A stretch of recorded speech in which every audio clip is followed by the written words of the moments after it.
साथ में हमने कहा ये मिंदल माता का मंदिर है, आप जो हैं वो बेस कैंप पे पहुंचे हैं, यहाँ हम सुखन करते हैं। और आप देखिए जैसे ही हम मंदिर तक पहुंचेंगे तो आप सरकारी गाड़ी में पहुंच ही जाएंगे, चाहे मंत्री बने चाहे सीपीएस बने, कुछ ना कुछ बनवा ही देंगे। हम माता से ये अरदास करते हैं।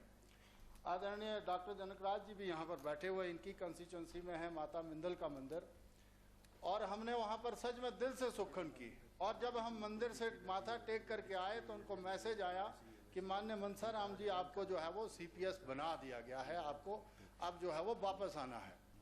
तो हमारी कमेटी जो है वो बाया पांगी से होती हुई साजपाल से बाया तीसा जो मेरा घर है वहाँ से होते हुए हम लोग चंबा पहुँचे थे। नहीं ये प्लीज ऑबिचुरी शांत करवाओ, प्लीज ऑबिचुरी, ये शांत नहीं करवा।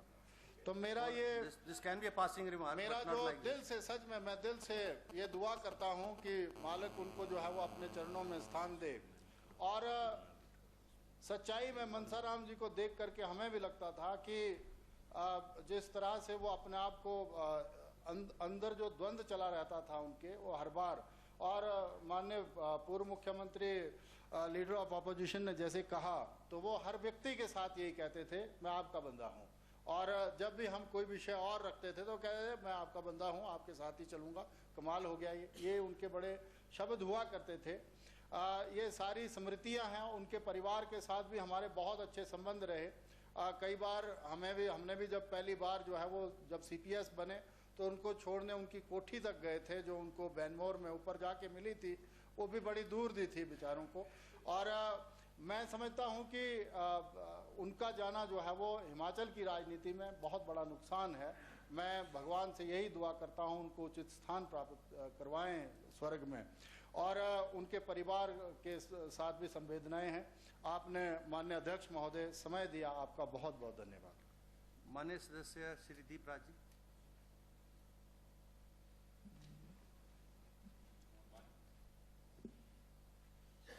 माननीय अध्यक्ष महोदय, आज मैं उस महान पुरुष को श्रद्धांजलि अर्पित करना चाहता हूं जिसने अपना संपूर्ण जीवन जन सेवा के लिए समर्पित कर दिया। एक नौजवान जिसकी उम्र मात्र 25 वर्ष थी और वो एक अध्यापक के रूप में कार्यरत थे। 1967 में उनकी दूरदर्शिता और जनता की सेवा करने की भावना के कारण उन्होंने विधानसभा का चुनाव आजाद ही लड़ लिया। 1972 में कांग्रेस के टिकट पर चुनाव लड़ा और मात्र 31 साल की उम्र में युवा मंत्री बने। ऐसे थे हमारे प्यारे मंत्री श्री मनसाराम जी। आज मैं तहे दिल से उन्हें श्रद्धासुमन अर्पित करना चाहता हूं। 1982 में फिर आजाद उम्मीदवार चुनाव लड़े और मंत्री बने। हालांकि 1985 में उन्हें चुनाव हार के बावजूद हमारे स्वर्गीय राजा वीरभद्र जी भी उनकी प्रतिभा को तवज्जो देते थे और 1985 में उन्हें वीरभद्र जी की सरकार में चेयरमैन बनाया गया। ऐसे थे हमारे प्यारे मंत्री मनसाराम जी। 1988 में हिमिका से मंत्री रहे और धूमल जी के नेतृत्व वाली सरकार में ऐतिहासिक कार्य किए। ये थे हमारे प्यारे नेता मंत्री मनसाराम जी। वर्ष 2012 में 5वीं बार विधानसभा चुनाव जीतकर मुख्य संसदीय सचिव बने। ये थे हमारे स्वर्गीय मंत्री मनसाराम जी। मैं उस महान पुरुष के बारे में शब्दों में अपनी व्याख्याओं को व्यक्त नहीं कर सकता। ऐसी शख्सियत जिसका विजन एवं दूरदर्शिता को संपूर्ण प्रदेश जानता था। राज्य में कोई भी सरकार बनती तो मनसाराम जी को एक विवेकशील, जुझारू, कर्मठता, साधारण एवं सरल व्यक्तित्व के कारण ही बार बार किसी न किसी ओहदे से सम्मानित किया जाता था। ऐसे थे हमारे प्यारे मंत्री मनसाराम जी। एक बार पुण्य दिल की गहराइयों से मैं मनसाराम जी की पुण्य आत्मा को शांति के लिए ईश्वर से प्रार्थना करता हूँ। धन्यवाद। आपने मुझे बोलने का मौका दिया, धन्यवाद। माननीय सदस्य श्री त्रिलोक जम्वाल जी। राकेश।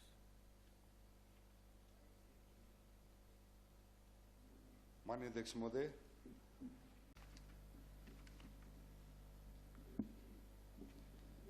अध्यक्ष महोदय, मैं आपकी अनुमति से आज मंगलवार 14 मार्च 2014 से आरंभ हो रही सप्ताह की शासकीय कार्यसूची से इस माननीय सदन को अवगत करवाना चाहूँगा, जो इस प्रकार से है। मंगलवार 14 मार्च शासकीय एवं विधायी कार्य, बुधवार 15 मार्च शासकीय एवं विधायी कार्य, अनुपूरक बजट एवं प्रथम एवं अंतिम किश्त वित्तीय वर्ष, सामान्य चर्चा, मांगों पर चर्चा एवं मतदान, विनियोग, विधेयक, पुरस्थापना, विचार विमर्श एवं पारण। वीरवार 16 मार्च शासकीय एवं विधायी कार्य, गैर सरकारी सदस्य दिवस। शुक्रवार 17 मार्च बजट अनुमान वित्तीय वर्ष प्रस्तुतिकरण 2023-2024। 5 अध्यक्ष महोदय, मैं आपकी अनुमति से भारत के संविधान के अनुच्छेद 213(1) के परंतु के अंतर्गत राज्यपाल हिमाचल प्रदेश द्वारा दिनांक 23/1/2023 को प्रख्यापित हिमाचल प्रदेश नगर निगम संशोधन अध्यादेश 2023 का अध्यादेश संख्या 1 की प्रति उन परिस्थितियों के स्पष्टीकरण के कथन सहित। एक माननीय मुख्यमंत्री जी, ये अगली कार्रवाई में अध्यादेश आ गया। अब अध्यादेश होंगे और अब श्री सुखविंदर सिंह सुक्खू जी, माननीय मुख्यमंत्री, भारत के संविधान के अनुच्छेद 2013 सब क्लॉज 1 के अनुसार के अंतर्गत राज्यपाल हिमाचल प्रदेश द्वारा दिनांक 23/1/2023 को प्रख्यापित हिमाचल प्रदेश नगर निगम संशोधन अध्यादेश 2023 का अध्यादेश संख्या की प्रति उन परिस्थितियों के स्पष्टीकरण के कथन सहित जिनके कारण उक्त अध्यादेश का प्रख्यापन आवश्यक हुआ है, हिंदी अंग्रेजी पाठ सभा पटल पर रखेंगे। और मेरे लिए भी आप अंग्रेजी में रखेंगे थोड़ा काम। अध्यक्ष महोदय, मैं आपकी अनुमति से भारत के संविधान के अनुसार अनुच्छेद 2013(1) के परंतु के अंतर्गत राज्यपाल हिमाचल प्रदेश द्वारा दिनांक 23/1/2023 को प्रख्यापित हिमाचल प्रदेश नगर निगम संशोधन अध्यादेश 2023 का अध्यादेश संख्या 1 की प्रति उन परिस्थितियों के स्पष्टीकरण के कथन सहित जिनके कारण उक्त अध्यादेश का प्रख्यापन आवश्यक हुआ है, सभा पटल पर रखता हूं। धन्यवाद। अब श्री मुकेश अग्निहोत्री जी, माननीय मुख्यमंत्री, भारत के संविधान के अनुच्छेद 2013 और सब क्लॉज 1 के परंतु के अंतर्गत राज्यपाल हिमाचल प्रदेश द्वारा दिनांक 15/2/2023 को प्रख्यापित हिमाचल प्रदेश जल विद्युत उत्पादन पर जल उपकर अध्यादेश 2023 का अध्यादेश संख्या 2 की प्रति उन परिस्थितियों के स्पष्टीकरण के कथन सहित जिनके कारण उक्त अध्यादेश के पब्लिकेशन आवश्यक हुआ है, हिंदी अंग्रेजी पाठ सभा पटल पर रखेंगे। माननीय उप मुख्यमंत्री श्री मुकेश अग्निहोत्री जी।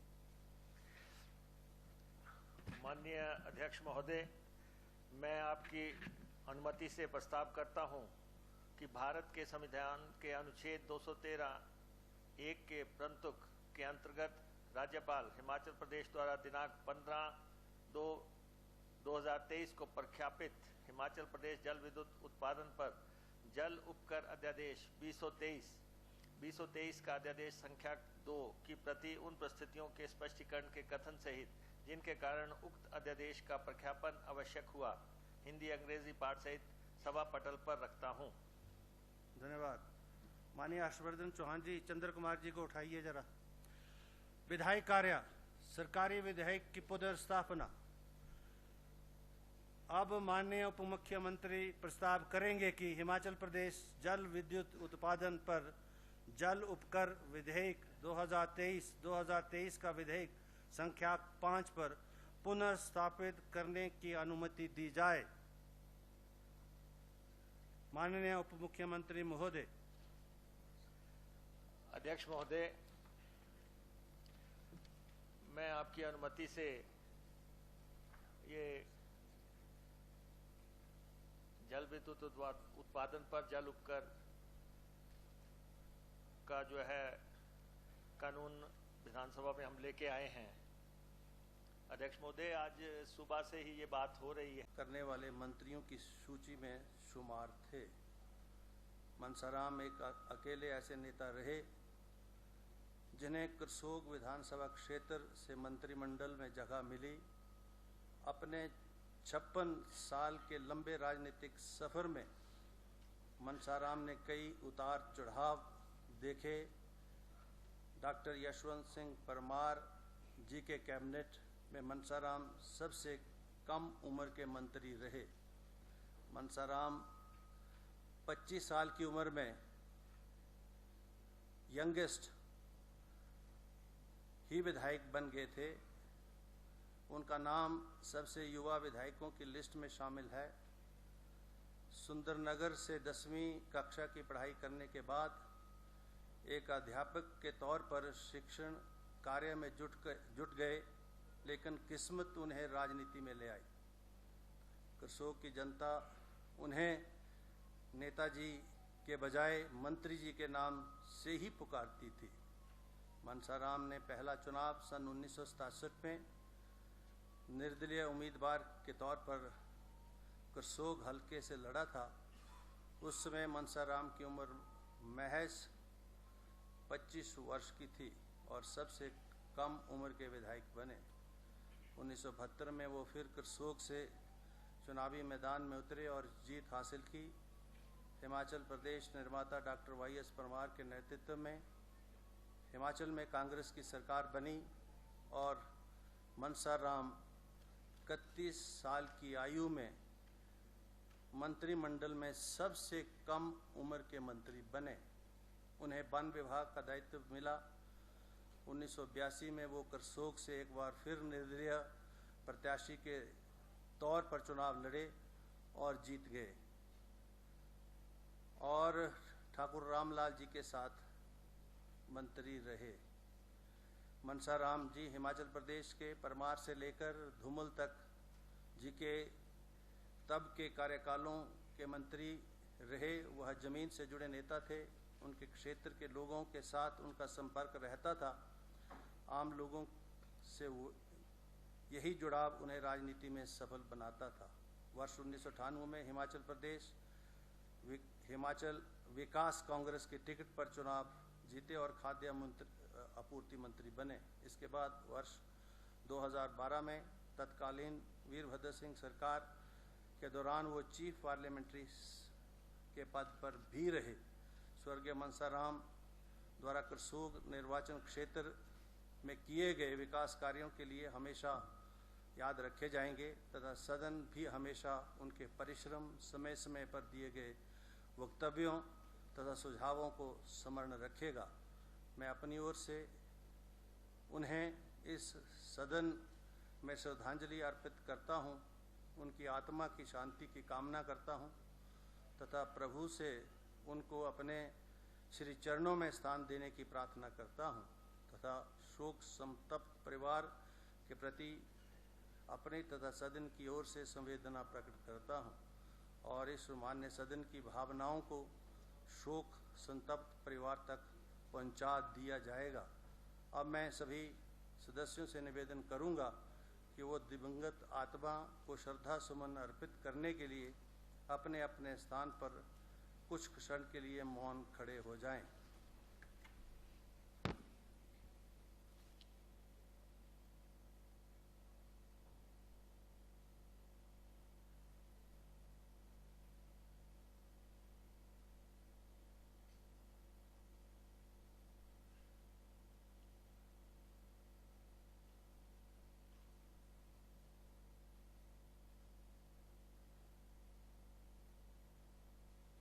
ओम शांति।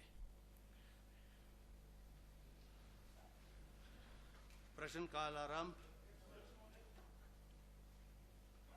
माननीय श्री विपिन परमार जी।